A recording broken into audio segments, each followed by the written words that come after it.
Chapter 4. Melody was at work at the Pacific Western Airlines desk when she heard a call coming over the speakerphone. It was a message from Tony Demetrius from the Vancouver airport. He wanted to let the staff know that there would be an opportunity for computer training in the city, that they should all be prepared to upgrade their education by taking this 1-week course. Pacific Western Airlines would be paying all expenses. Melody was delighted at the opportunity. She had a desire to further her education, and in 1980, computer training was relatively new. "Hey, Tony, I would love to go. Can you register me?" "Richard, guess what?" Melody announced enthusiastically after work. Richard looked up from his fiddling with a small pile of tiny camera parts on their coffee table. "What?" he acknowledged. "I've been asked to attend a week of computer training for my job in Vancouver." Melody smiled expectantly at her young husband. He looked back down at his work and he didn't say anything to encourage her. "Well, I told them I was going," Melody continued hopefully. "You'll be gone a whole week?" Richard didn't seem too happy about the idea. "It's for my job training." Melody went back into the kitchen to wash the dishes. Why wasn't Richard happy for her? She had already made up her mind. She was going. After 3 years of marriage, she and Richard had settled into a kind of work routine. It was a true born and bred workaholic. Richard was. Melody had no idea what a workaholic was until after they were married.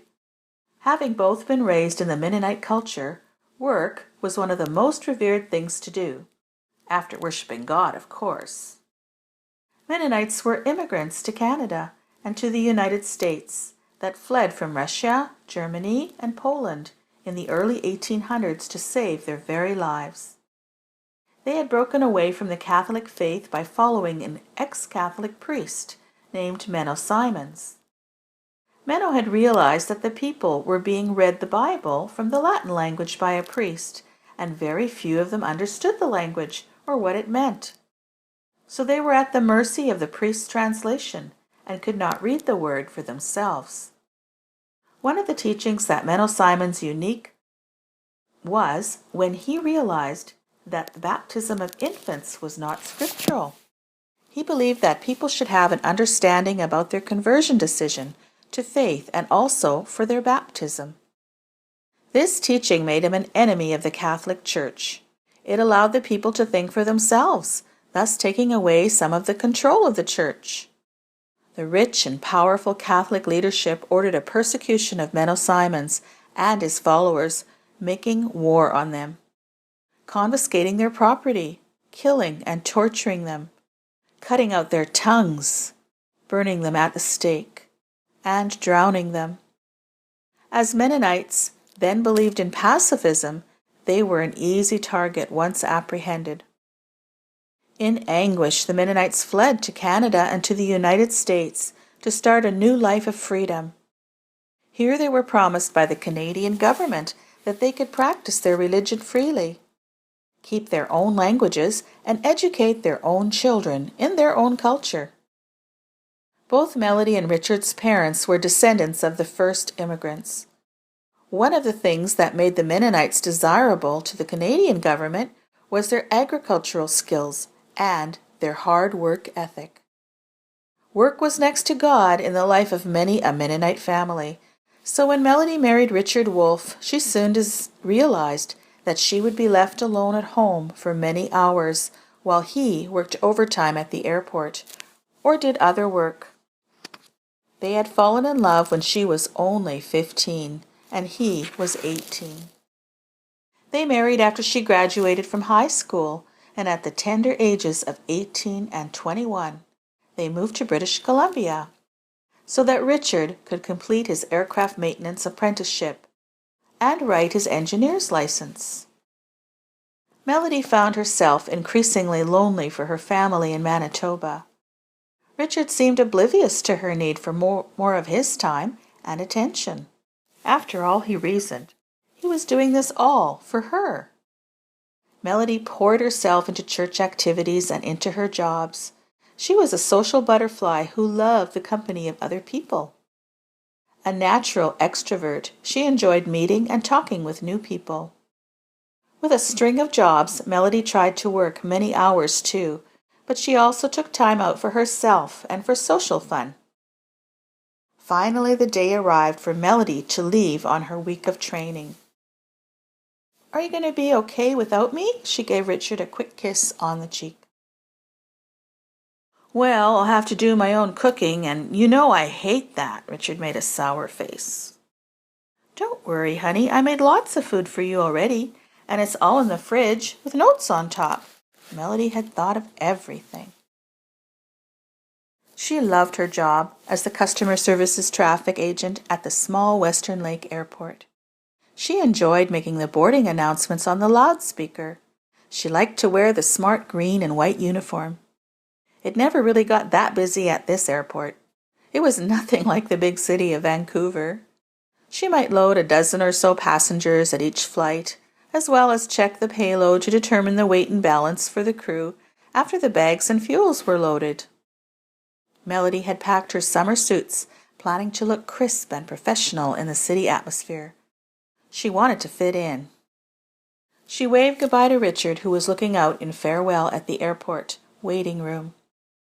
She climbed the familiar stairs up into the jumbo 737 Pacific Western airliner. Western Lake was just a short stopover for PWA flights en route to other destinations in the province.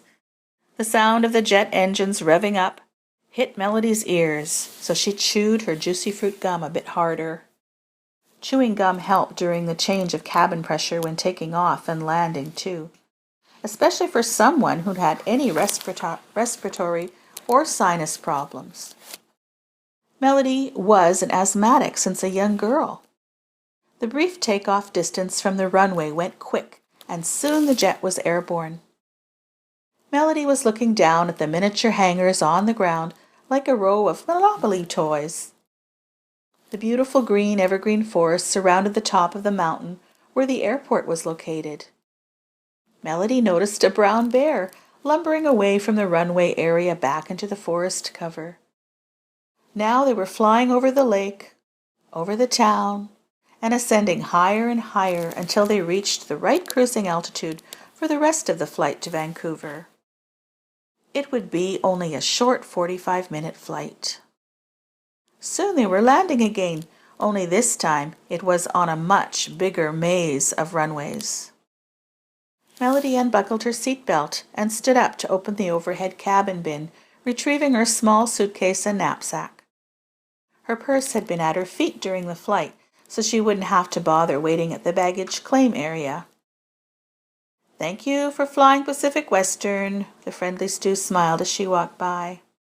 The colors of teal, blue, and green were prominent on her uniform. "We hope you enjoy your stay in Vancouver," she finished.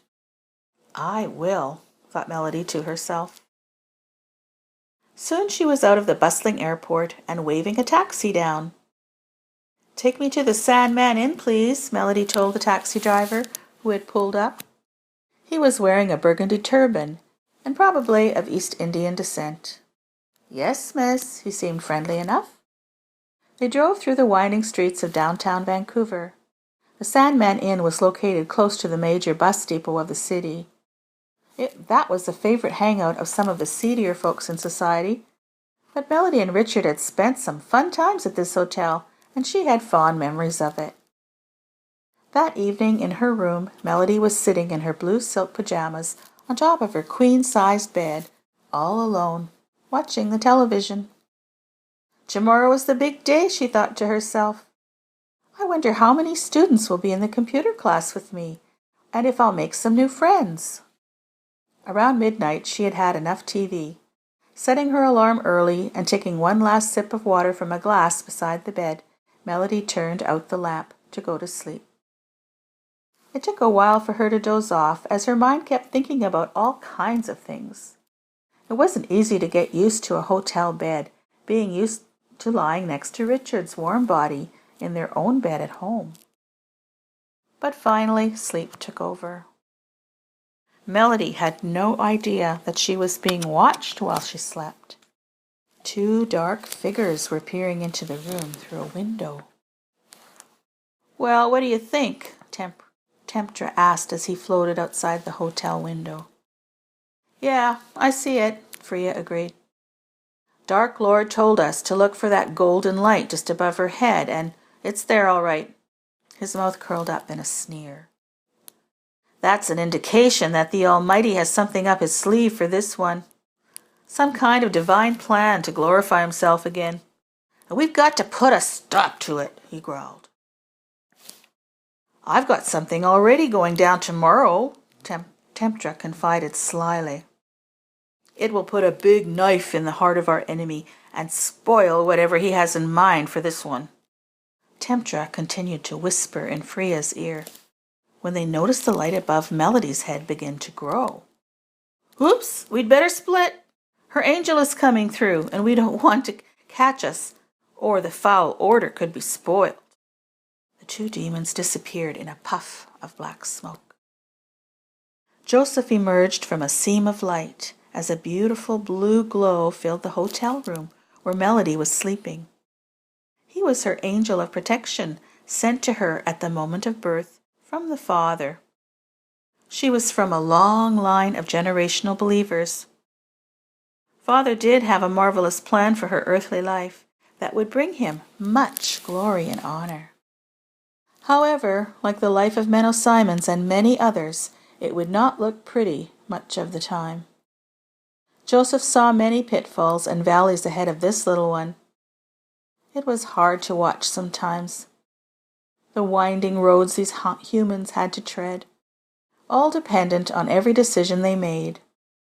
Why the Father had allowed them all that freedom of every choice, Joseph still didn't really understand. But that was the way of it. Working out your salvation with fear and trembling.